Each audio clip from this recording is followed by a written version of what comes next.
ध्यान से, बिच्छू ना काट ले आपको। Be careful of that scorpion. Good morning.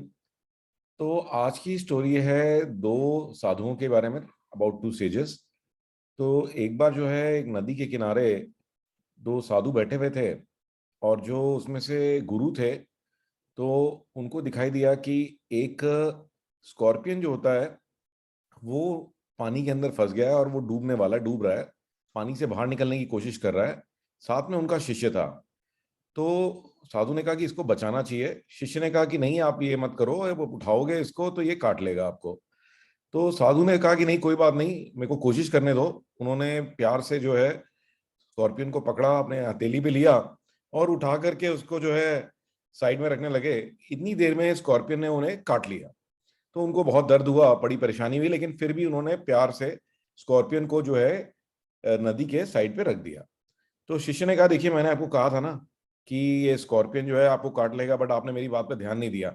और फिर भी आपने इसको इतने आराम से, आपने इसकी हेल्प करने की कोशिश कर रहे थे, बट फिर भी इसने आपको काट लिया। आपको इसको उठा के फेंक देना चाहिए था वापस नदी के अंदर। ठीक है ना, आपने इसको क्यों बचाया? तो जो गुरु थे उन्होंने कहा कि ये बात समझने की जरूरत है आपको कि भी ये जो स्कॉर्पियन है, ये स्कॉर्पियन है और मैं एक साधु हूँ। तो हम दोनों की नेचर अलग अलग है। तो स्कॉर्पियन की क्या नेचर है कि स्कॉर्पियन को कोई भी चीज दिखाई देती है तो वो उसको जो है डंक मारने की कोशिश करेगा, उसको बाइट करने की कोशिश करेगा।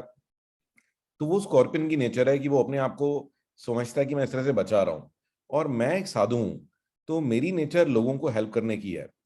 तो स्कॉर्पियन ने मुझे काट लिया, तो मतलब कि कोई आदमी अगर आपके लिए गलत करता है तो उसकी वजह से क्या मैं अपनी नेचर बदल लूं? तो क्या मैं भी स्कॉर्पियन की तरह हो जाऊं?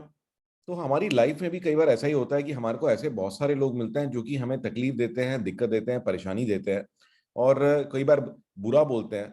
तो उसकी देखा देखी क्या हमारे को भी अपनी नेचर को बदल लेना चाहिए? हमारे को भी उन्हीं की तरह बिहेव करना चाहिए? तो ये आपको समझना चाहिए कि आपकी जो नेचर है वो दूसरों पर डिपेंड नहीं करती, वो आपके ऊपर डिपेंड करती है। तो दूसरों को देख करके हमें अपनी नेचर को बदलना चाहिए, नहीं बदलना चाहिए। और जैसा कि आप हो, आपको वैसे ही रहना चाहिए। Let them behave the way they are made, the way their attitude is, and the way they are born. And you should not behave like what others are behaving. You should behave the way that you are made, the way that you have been brought up, right?